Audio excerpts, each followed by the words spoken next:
नसीमुद्दीन ने समाजवादी पार्टी का दामन थामने की बात कही है और अखिलेश यादव भी उनको जोरों शोरों से पार्टी की औपचारिकता दिलवाएंगे।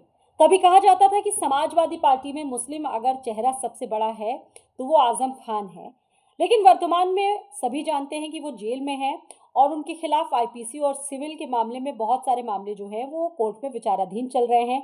उनकी पत्नी, उनके बेटे भी अभी चुनाव नहीं लड़ सकते हैं। तो ऐसे में अखिलेश यादव के पास एक बड़े मुस्लिम नेता के तौर पर क्या विकल्प है? वैसे तो हम आपको बता दें कि सूबे में ऐसे बहुत सारे नेता हैं जिनका प्रदेश के अलग अलग जिलों में अच्छा खासा जनाधार है। सभी जानते हैं कि उनका जनाधार ये है, लेकिन वर्तमान में उत्तर प्रदेश के पास आजम खान से बड़ा सपा के पास कोई मुस्लिम चेहरा नहीं है आज की तारीख में।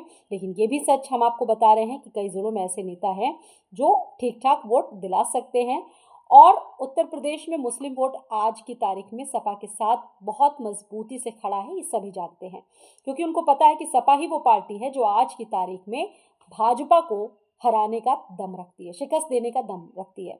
अच्छा, अगर हम तमाम ज़िलों की बात कर ले तो उत्तर प्रदेश में मुस्लिम बहुल्य बहुत सारे ज़िले हैं, जिसमें मुरादाबाद, पश्चिमी उत्तर प्रदेश का रामपुर, बिजनौर, शामली, मुजफ्फरनगर, बलरामपुर, बरेली, मेरठ, बहराइच, संभल, श्रावस्ती, सिद्धार्थनगर, बाराबंकी और गाजियाबाद, लखनऊ, अमेठी जैसे ज़िलों में मुस्लिम आबादी काफ़ी ठीक ठाक है। अब वही सपा प्रमुख अखिलेश यादव ने नसीमुद्दीन सिद्दीकी को पार्टी में शामिल करके परसेप्शन की लड़ाई में आगे वो दिखा रहे हैं कि परसेप्शन की लड़ाई में वो बहुत आगे दिखना चाहते हैं। और इसकी एक वजह हम आपको यहाँ पर ये भी बता दें, क्योंकि बिहार में आपने देखा कि ओवैसी की पार्टी ऑल इंडिया मजलिस ए इत्तेहादुल मुस्लिमीन ने सीमांचल में राष्ट्रीय जनता दल और महागठबंधन को काफ़ी ज़्यादा डेंट दिया था, यानी कि बहुत नुकसान पहुंचाया था। महाराष्ट्र के निकाय चुनाव में भी आपने देखा होगा कि सपा के आधार वाले क्षेत्रों में जो ओवैसी की पार्टी AIMIM थी, उन्होंने बहुत आगे बढ़ने की कोशिश की और काफ़ी जगहों पर सफलता भी मिली। और इसी तरह की कुछ कोशिश AIMIM उत्तर प्रदेश में करना चाहती है। इसके लिए उसकी आज़ाद समाज पार्टी काशीराम और बहुजन समाज पार्टी पर नज़र है, लगातार वो डोरे भी डाल रही है। और पहला प्रयास ये है कि बसपा से अगर AIM यानी कि ओवैसी का गठबंधन हो जाए, जिसकी वजह से कुछ बेहतर हो सकता है। एक तरफ आपने देखा होगा कि ओवैसी अपनी मुस्लिम बाहुल्य सीटों पर अपने प्रत्याशियों को उतारने की तारीख में है। अब वर्तमान में हर एक दल चाहता है कि वो कहीं ना कहीं मुस्लिम वोट बैंकों के साथ बड़े मजबूती से खड़ा हो। अब सवाल ये है कि क्या मुस्लिमों के बीच ओवैसी जैसे नेता ज्यादा लोकप्रिय हो रहे हैं या फिर समाजवादी पार्टी के आजम खान का क्रेज आज भी बरकरार है लोगों में? अब देखिए, कहीं ना कहीं समाजवादी पार्टी को इस बात का डर जरूर सता रहा था कि अगर पूरी तरीके से हावी हो गए यहाँ पर ओवैसी उत्तर प्रदेश में तो काफ़ी डेंट पहुँच सकता है, महाराष्ट्र की तरह यहाँ पर भी उत्तर प्रदेश में। और यही आशंका देखते हुए सपा प्रमुख ने नसीमुद्दीन जैसे नेता को पार्टी में शामिल करवाकर मुस्लिमों को ये संदेश देने की कोशिश की है कि हम अभी भी आपके सच्चे रहनुमा हैं और बीजेपी को हराने के लिए अगर इस तरह के नेता आते हैं, अगर सभी लोग साथ खड़े होकर लड़ते हैं, तो समाजवादी पार्टी 2027 के विधानसभा चुनाव में बीजेपी को हरा सकती है। इस तरह के विश्लेषण भी, अंदाजे लगाए जा रहे हैं, क्योंकि नसीमुद्दीन सिद्दीकी कभी मुस्लिम चेहरा रहे नहीं, उनकी पैठ दलितों में जरूर रही।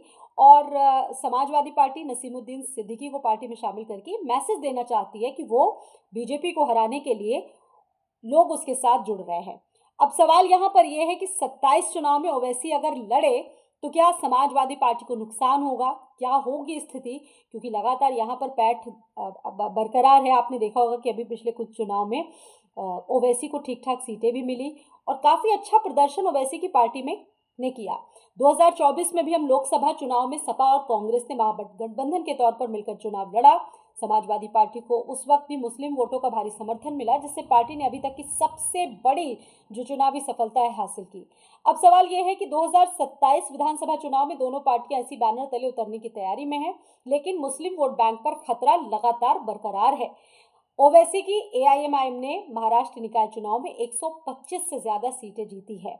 अब ये जो नतीजे हैं, अब सवाल यह है कि समाजवादी पार्टी के लिए क्या चिंता का विषय बन गए हैं, क्योंकि महाराष्ट्र ने AIM में जो पार्टी थी ओवैसी की, उसने समाजवादी पार्टी के वोट बैंक पर सेंधमारी की, जहां पर अबू आसिम जैसे नेता लंबे समय से मजबूत चल रहे थे, लेकिन उनकी नैया डगमगाई।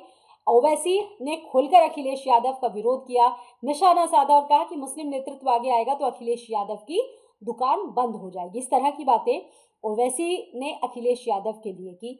और वहीं एआईएमआईएम हमेशा से दावा करती आई कि सपा और कांग्रेस मुस्लिमों को सिर्फ वोट बैंक मानते हैं, प्रतिनिधित्व कभी नहीं देते। यूपी 2022 के विधानसभा चुनाव में भी ओवैसी ने 100 सीटों पर चुनाव लड़ा, लेकिन कोई सीट उस वक्त नहीं जीती। लेकिन हालांकि उसके बाद से कई चुनाव हुए, उत्तर प्रदेश में लोकसभा का चुनाव हुआ, तब से लेकर अब तक समीकरण लगातार बदलते आए हैं।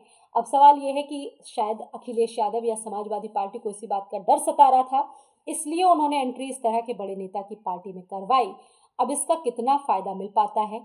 क्या नसीमुद्दीन जैसे नेता पार्टी के मुस्लिम जनाधार से जुड़ पाते हैं, उनसे कनेक्ट हो पाते हैं, और कितना फायदा मिलता है, ये तो देखने वाली बात है। लेकिन 2027 को लेकर अखिलेश यादव का जो आंकलन है वो लगातार जारी है।